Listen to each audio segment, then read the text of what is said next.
Bhojpuri industry की खूबसूरत अदाकारा अक्षरा सिंह आए दिन कोई ना कोई वीडियो अपने इंस्टाग्राम अकाउंट पर पोस्ट करती ही रहती हैं।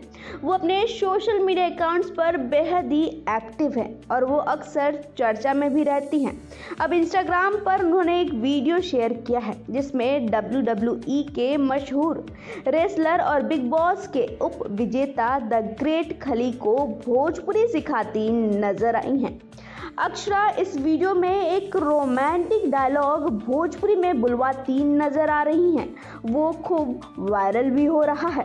दरअसल अक्षरा और द ग्रेट खली धनबाद में आयोजित मैथन स्टील के एनुअल डीलर मीट में मिले थे, जहां स्टेज पर अक्षरा ने खली को भोजपुरी में रोमांटिक डायलॉग बुलवाने को कहा गया, जिसके बाद अक्षरा ने उनसे डायलॉग भी बुलवा लिया। अब तक सबको रेसलिंग में चित करने वाले खली ने भोजपुरी में कहा कि हम रउआ सबसे बहुत प्यार करीला।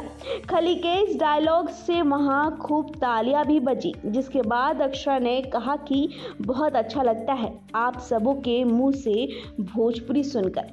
वहीं अक्षरा सिंह ने अपने इंस्टाग्राम पर पहले पोस्ट में लिखा, जितने आप विशाल हैं उतना ही विशाल और सुंदर आपका मन है। God bless you.